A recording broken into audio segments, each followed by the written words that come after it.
Muito boa tarde, senhoras e senhores. Hoje, neste momento, estamos no dia 25 de outubro e eu convido você a participar dessa live. Vão chegando. Cheguem, meus queridos, minhas queridas. Sejam muito bem-vindos. Sejam todos muito bem-vindos. É uma alegria tê-los aqui comigo para mais uma live semanal, para mais um momento de trocas de ideias, de dúvidas, de esclarecimentos, de conversas sobre a vida cristã, a palavra de Deus e por aí vai. Então, sejam muito bem-vindos. Vão mandando pro pessoal aí, já compartilha a live, já mandem a todos os que vocês puderem aí, vão chamando o pessoal para cá, certo? E enquanto isso, como forma de introdução, eu quero somente esclarecer que durante a live vocês vão ver eventualmente eu fazendo assim. É que hoje eu acordei com a minha rinite bastante atacada, então não estranhem, não reparem, tá? Mas eventualmente eu vou dar uma fungada aí de vez em quando, vou estar conversando com vocês, talvez até um espirro, outro, enfim, mas não reparem, tá? Vão chegando, compartilha com quem vocês puderem a live aí, pra gente poder iniciar o assunto e conversarmos um pouquinho. Então peço somente isso, que vocês vão participando, vão conversando, vão interagindo aí, mandando perguntas se tiver, comentários, enfim, certo? Pedro, graça e paz, Jesus te abençoe, meu irmão, tamo junto. Dé, um abraço, meu mano, tamo junto. Uma alegria ter vocês aí. Então, de uma semana pra cá, desde a última live que nós fizemos, e foi muito bom a live passada, quem não viu, assista, sobre ira, irritação. Cara, foi muito bom mesmo. Eu aconselho vocês a verem. Se tu não é uma pessoa irritada, irritadiça, tu conhece alguém que seja. Então tu vai poder auxiliar essa pessoa também. De lá pra cá, algumas pessoas haviam pedido ajuda, auxílio sobre como abordar pessoas, como auxiliar irmãos, como tratar com pessoas, confronto, como lidar, como abordar a pessoa sobre determinado assunto. Às vezes tu vê alguém agindo de tal maneira e fala, não fala, e fica essa dúvida. E hoje nós vivemos num período assim, né? Nós estamos vivendo num período em que a pessoa expõe tudo numa rede social, mas quando alguém vem falar algo sobre ela, sobre a pessoa, o que geralmente se diz ou o que geralmente se ouve é: não te mete na minha vida. Né? Então não tem problema a gente expor muita coisa numa rede social, desde que ninguém interfira, desde que não haja o incômodo, o desconforto de sermos confrontados ou questionados. E essa é uma marca do período em que nós estamos vivendo.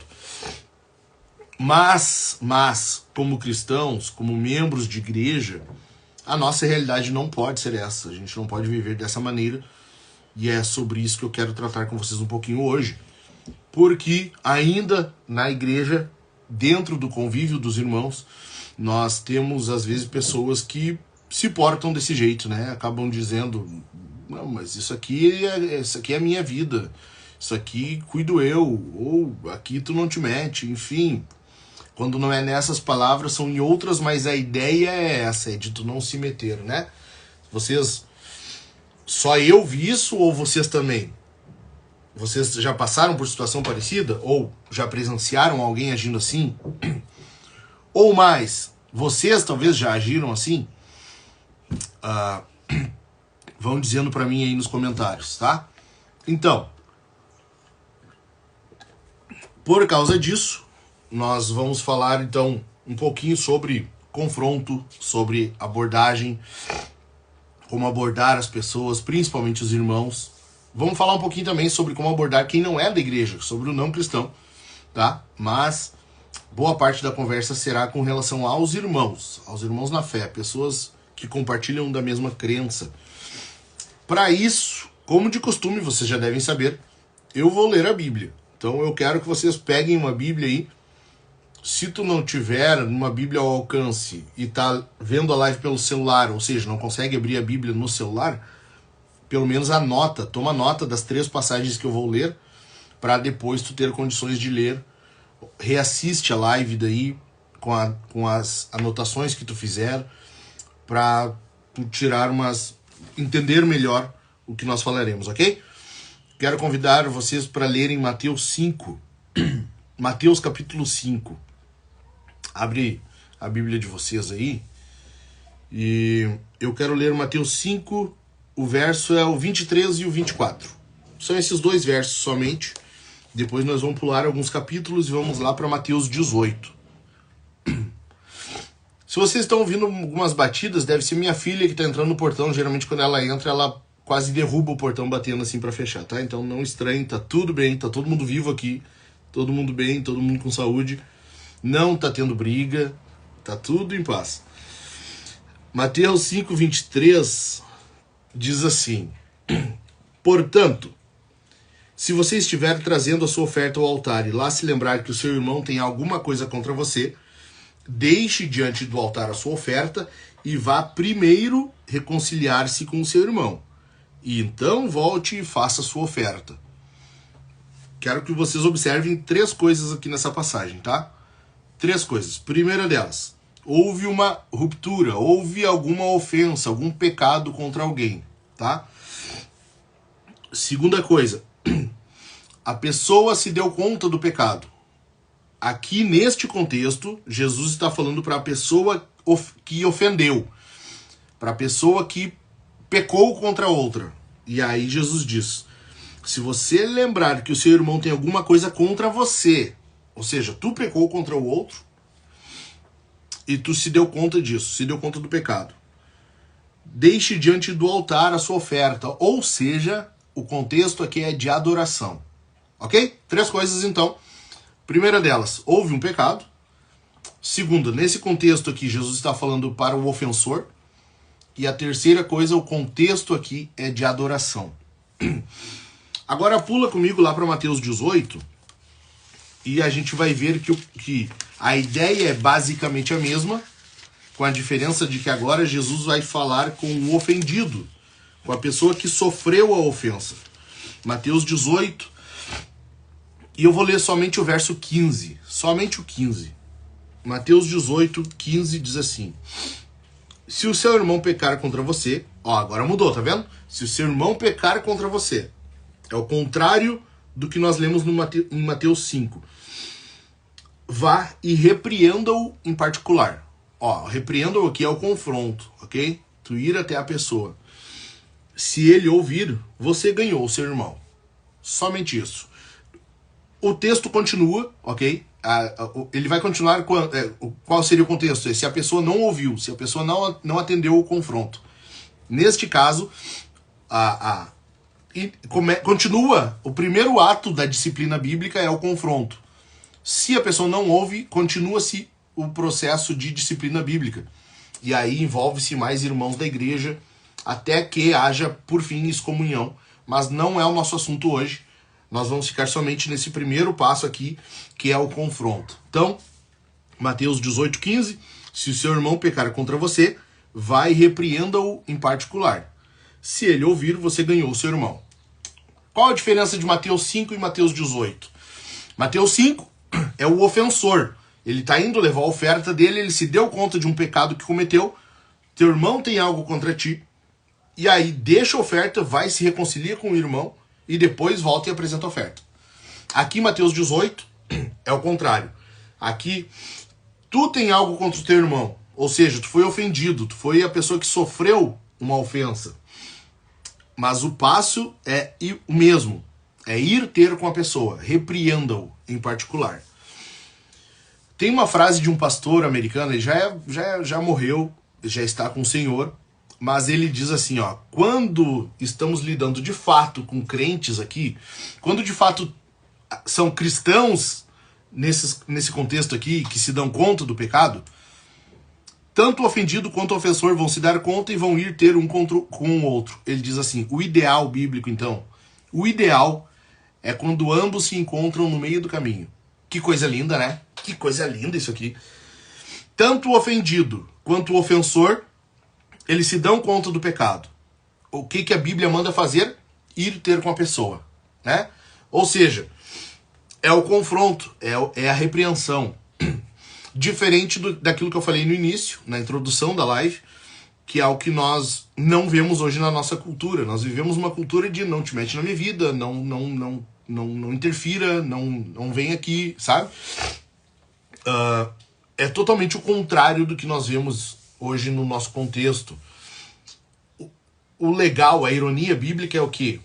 É que a Bíblia não manda somente o ofensor dar a cara a tapa.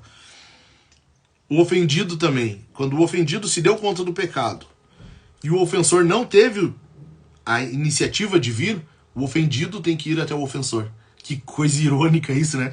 Deus tem um senso de humor peculiar. E é fenomenal porque, como diz esse pastor, se os dois são cristãos, os dois são crentes, os dois se deram conta do pecado, o ideal bíblico é que eles se encontrem no meio do caminho. Ou seja, é lindo demais ver a reconciliação de fato cristã, quando ela é cristã mesmo. Vocês estão entendendo, pessoal? Vão botando aqui no comentário, vai dizendo pra mim se vocês estão entendendo, porque senão eu não posso avançar, ok? Comenta aí, se tiver dúvida já coloca, a gente vai respondendo no meio, não tem problema, eu prometo que não vou me perder aqui, eu vou tentar lembrar do que eu tava falando e continuar depois. Então, vão dizendo aí pra mim se vocês estão entendendo. Então, com base nisso, qual é o pressuposto bíblico para o cristão? É que, sim, é necessário o confronto. É necessário que haja confronto. Não existe possibilidade de não ter.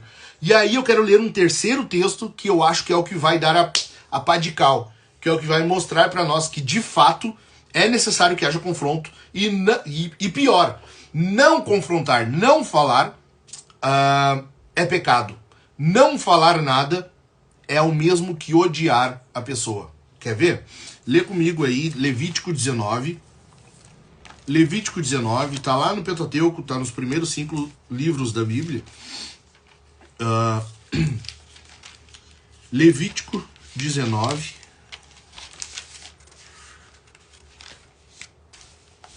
São 2 versículos somente. É o 17 e o 18. Levítico 19, 17 e 18 diz assim, ó. Não guarde ódio no coração contra o seu próximo, tá? O mandamento bíblico é não guardar ódio no coração contra o próximo. Mas repreenda-o. Ó, tá vendo que Jesus falou, Mateus 18? Repreenda-o em particular. Levítico 19 tá dizendo isso, 19 e 17. Repreenda-o e não incorra em pecado por causa dele. Ou seja, não repreender é incorrer em pecado, é guardar ódio no coração. Que demais isso aqui, né? Olha só o que diz o versículo 18 na sequência. Não procure vingança, nem guarde ira contra os filhos do seu povo, mas ame o seu próximo como você ama a si mesmo. Eu sou o Senhor.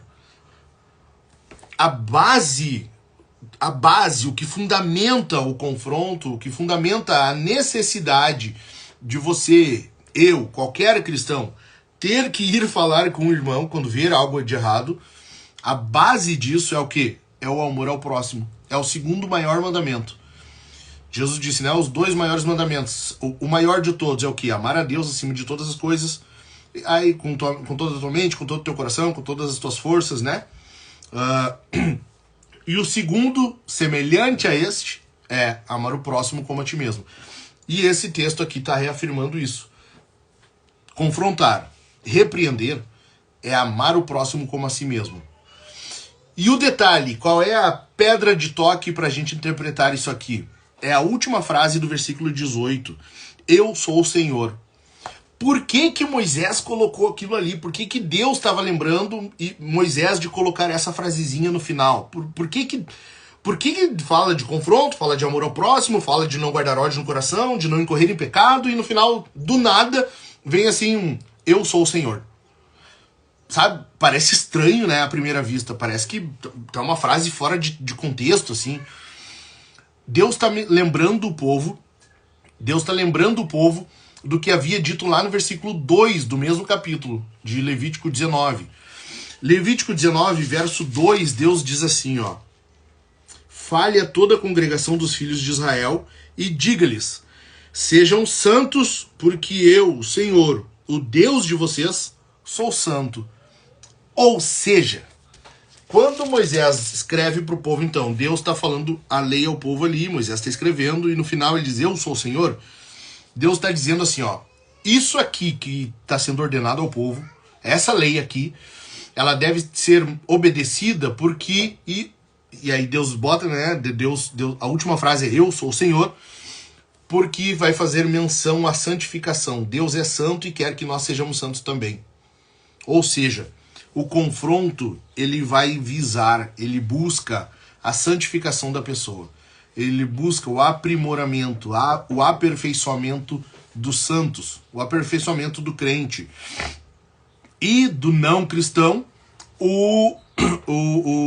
a conversão. A conversão. Ou seja, se a palavra de Deus está dizendo que isso aqui, que o fundamento é isso, a base para isso aqui é o amor ao próximo, então o confronto é um ato de amor, correto? O confronto, então, é um ato de amor. E aí a gente percebe que, biblicamente falando, amar não é um sentimento. O amor bíblico não é um sentimento. Envolve sentimento. Tem também sentimento envolvido, mas não é um sentimento. Deixa eu dar 2 exemplos para vocês. João 3,16, o versículo mais conhecido da Bíblia, né?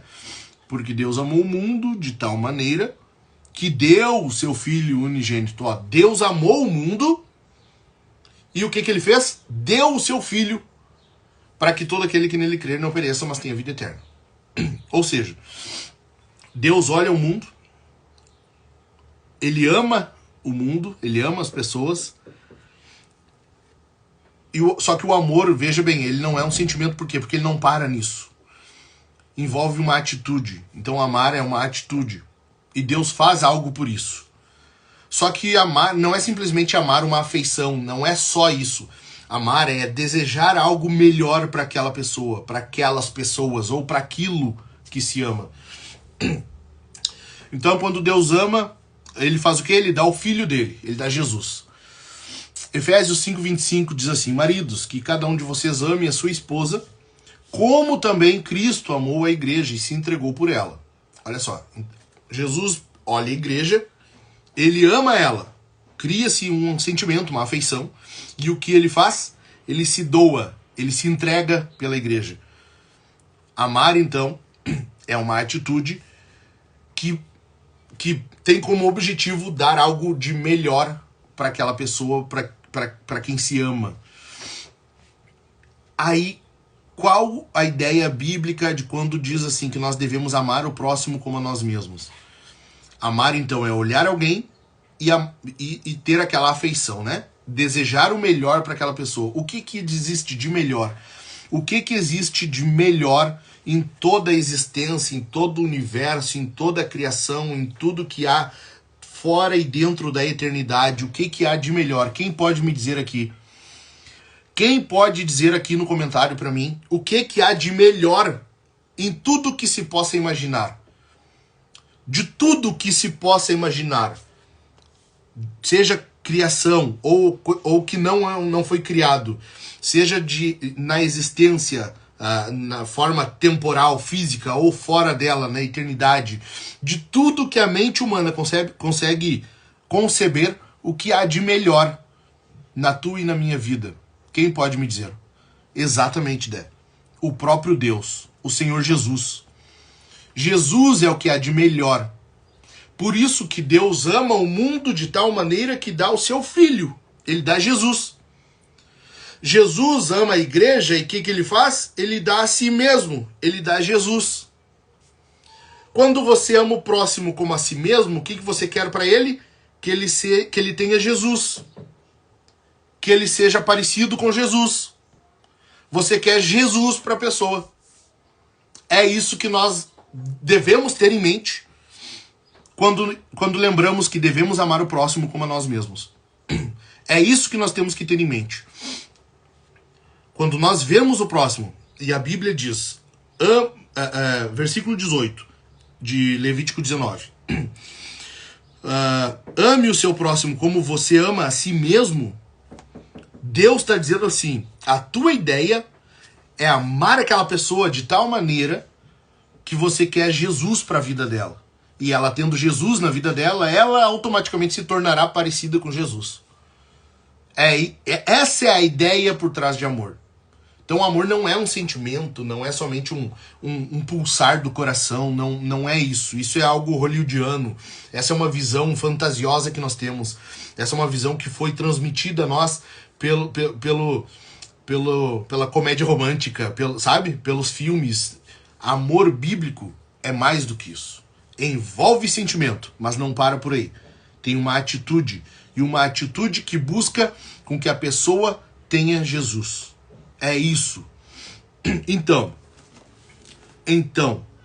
quando nós olhamos para a pessoa e amamos ela, nós precisamos necessariamente querer que ela tenha Jesus, ou que ela seja mais parecida com Jesus.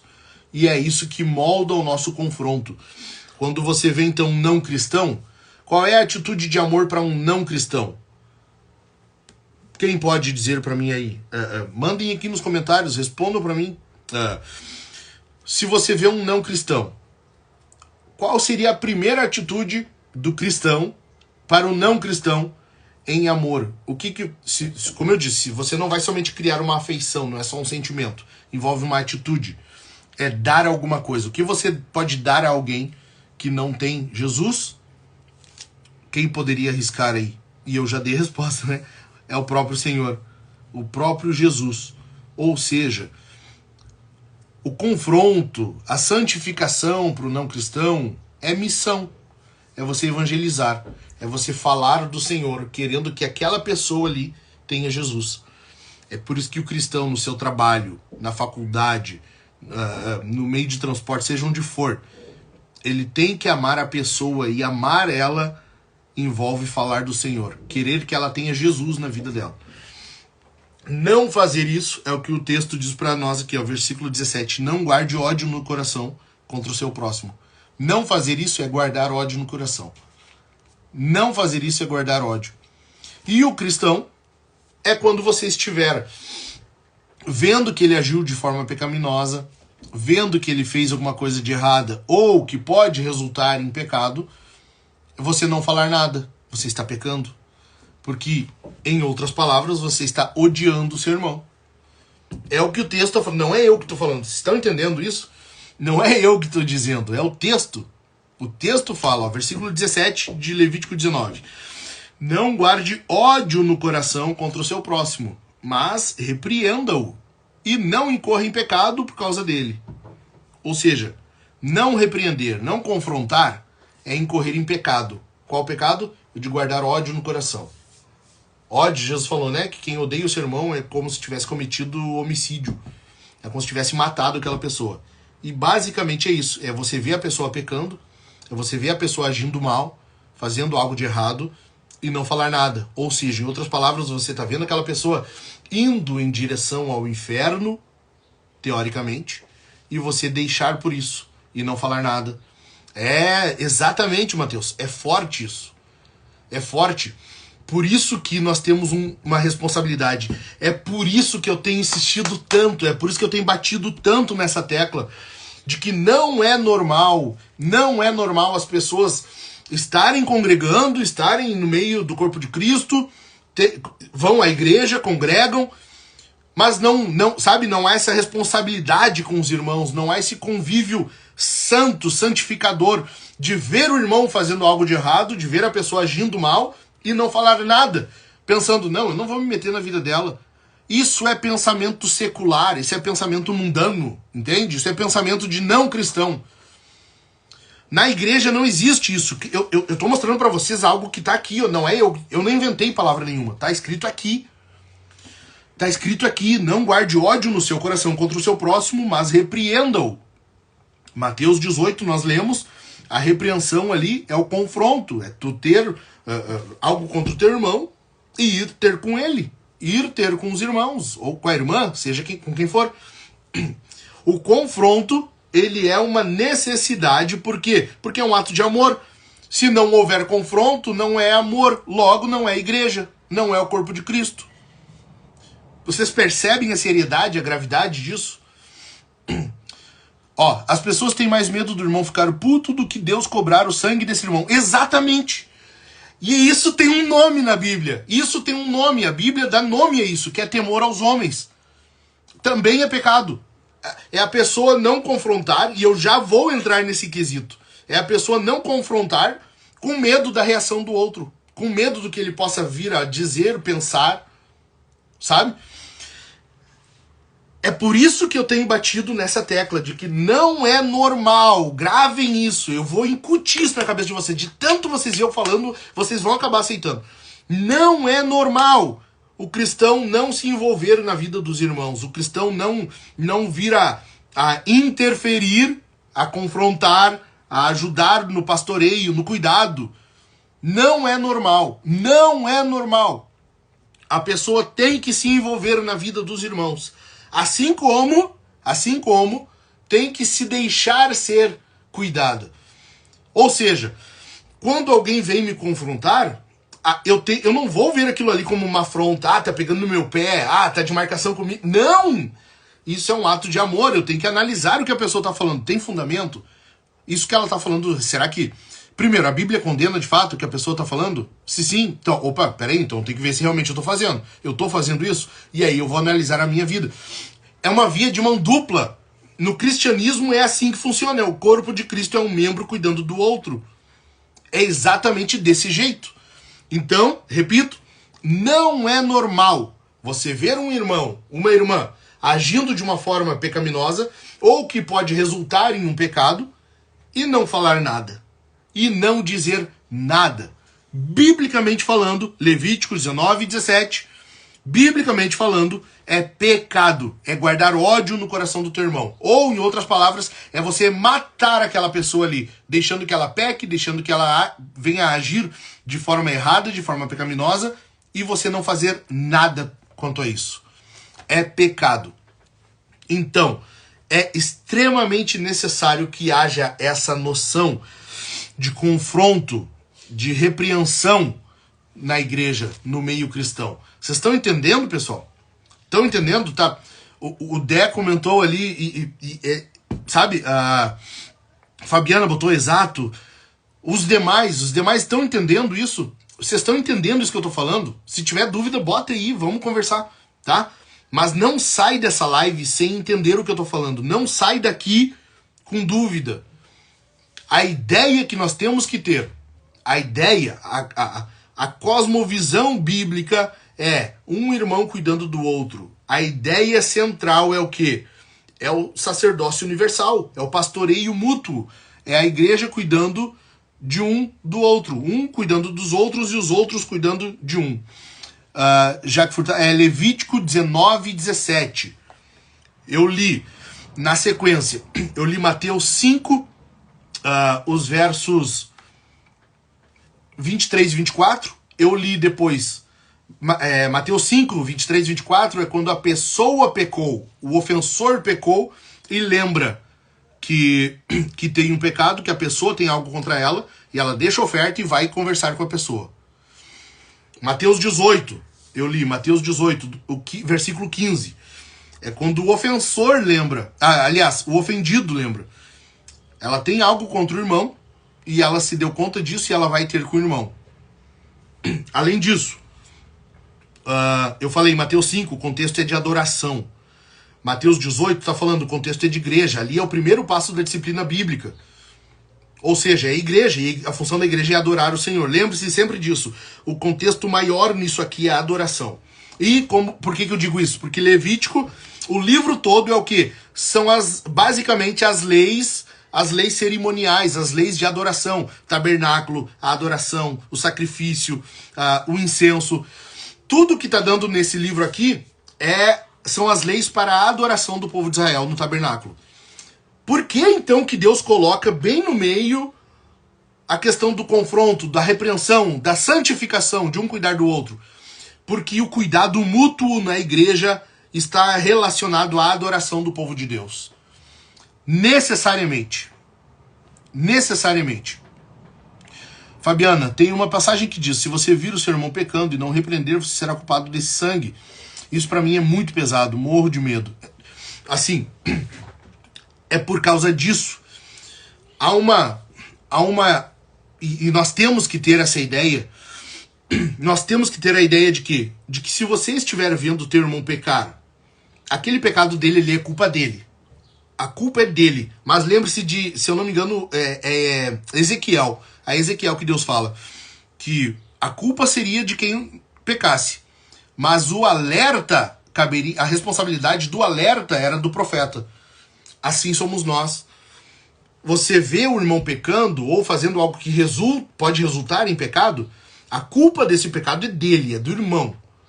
Mas a função de alertar ele é nossa. E por isso nós pagaremos. Então, veja bem. Mateus 5, o contexto é a adoração. Mateus 18, o contexto é a igreja. Ou seja, é o contexto de adoração também, porque a igreja é o povo que adora. E Levítico é o livro da adoração. São as leis ao povo de Deus. Como deveria ser a adoração no tabernáculo, o sacrifício. Tudo que envolvia a lei cerimonial. E bem neste livro é que Deus coloca como deveria ser o processo de repreensão, de confronto. Ou seja, tu confronta os teus irmãos primeiramente por uma questão de adoração. Por uma questão de adoração. E isso se dá amando o próximo como você ama a si mesmo. Certo? Charles, por causa dessa falta de comunhão baseado na instrução e correção, o processo de santificação pode não ocorrer ou ocorrer de forma tardia? Pode. Veja bem, o que é monergista na vida cristã? É a salvação. A salvação é um processo unicamente de Deus na vida do cristão. Daí em diante, a santificação, o aperfeiçoamento, o crescimento espiritual, ele é sinergista. É Deus fazendo em nós, mas por uma busca nossa, uma intenção nossa, um cuidado nosso. Ou seja, é Deus que realiza, mas é com base no nosso interesse também. Então, sim, nós podemos descuidar disso. E alguns têm, que Paulo vai dizer isso, né? Agora eu não estou lembrado se é 1 Coríntios 3, agora eu não lembro a referência. Que alguns serão salvos como que pelo fogo. Porque não apresentaram durante sua vida obras suficientes de genuidade, de adoração genuína.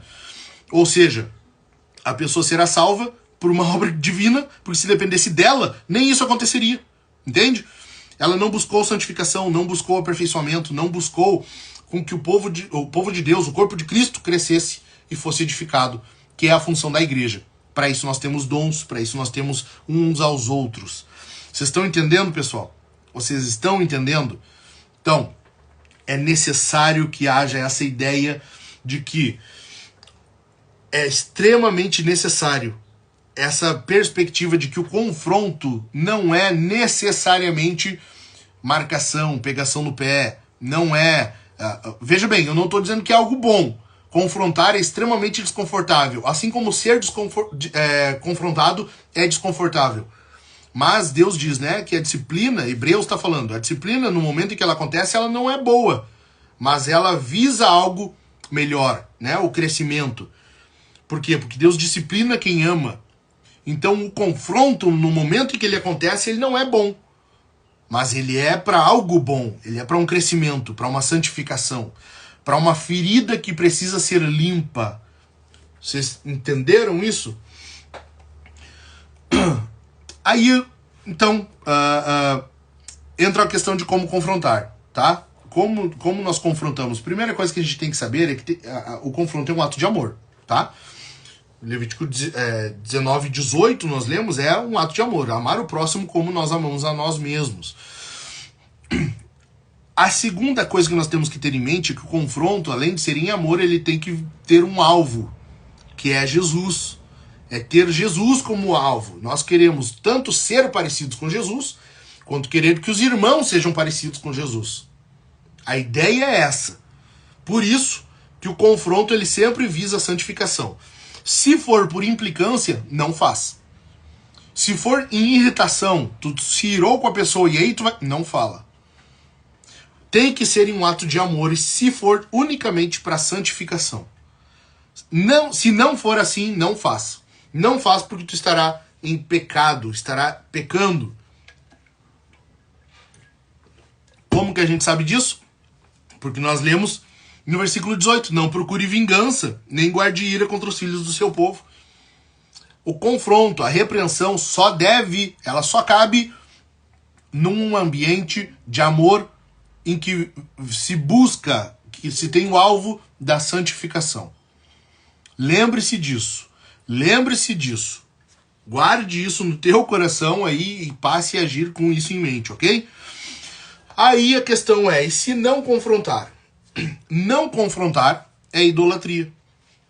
Não confrontar é idolatria. E eu vou explicar por quê. Confrontar é obedecer a palavra de Deus. É estar em obediência a Deus pela sua palavra, ok? Não confrontar é desobedecer a Deus por sua palavra. Logo, é colocar alguma coisa mais importante, algo acima da palavra de Deus. Logo, eu estou dizendo nas entrelinhas, nas minhas atitudes, que alguma coisa é mais importante, tem mais peso, mais autoridade na minha palavra, do que na minha vida, do que a palavra de Deus. Alguma coisa terá mais importância, mais autoridade, mais peso de glória na minha vida do que a palavra de Deus. Por exemplo, se eu não confronto a pessoa com... Antes aqui, eu acho que foi a Fabiana mesmo que falou, né? Não confrontar por medo, né, da reação da outra pessoa, ou por achar que ele vai ficar pé da vida, vai ficar perigoso, vai ficar brabo. Não fazer isso é pecado. Eu estou idolatrando, eu estou colocando acima da palavra de Deus a possível reação daquela pessoa. Isso é temor aos homens. Isso é pecado. Digamos que eu pense assim, não, mas eu não vou confrontar a pessoa, porque o que ela vai pensar de mim? Eu estou idolatrando a minha imagem, a minha autoimagem.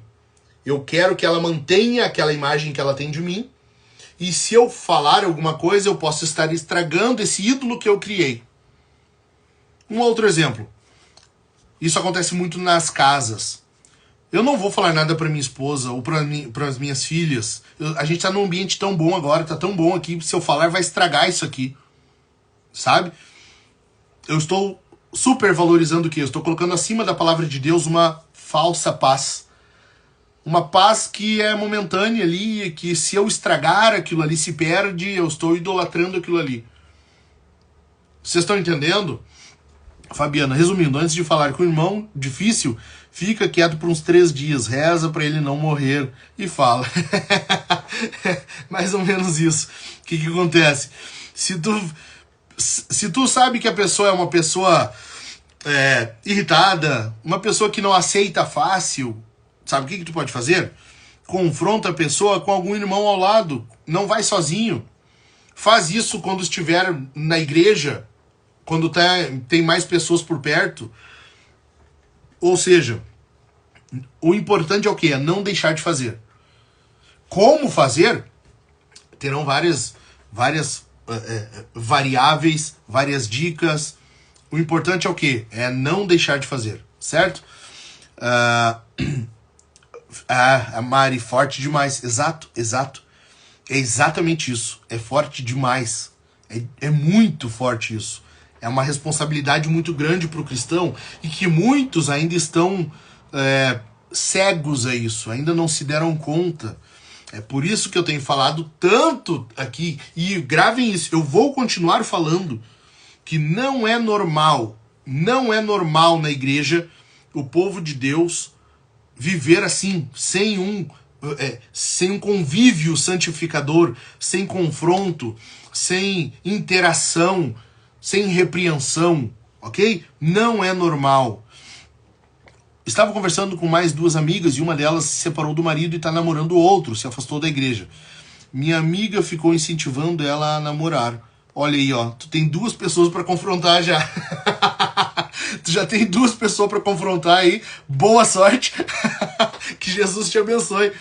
Olha só, tá vendo?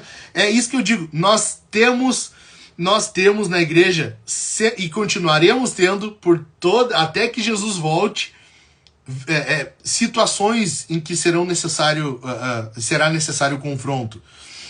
Ó, incentivando ela a namorar com a desculpa que quando a pessoa se afasta não quer ouvir chamada. Eu falei, não quis saber. Já confrontei a que incentivou. Exato. Como assim ela incentiva a pessoa, sabe? Além de não fazer isso que nós estamos falando aqui, ela ainda joga contra, né? Ela ainda vai contra o time, sabe? É isso que eu digo, gente. Vocês têm que entender que é muito grave isso.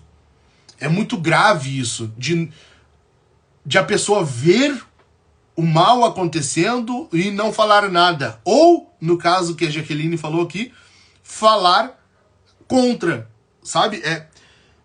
Assim, a gente tá vivendo num mundo de louco, cara. A gente tá vivendo num mundo de louco, tá tudo errado. Entendeu? Tá tudo errado.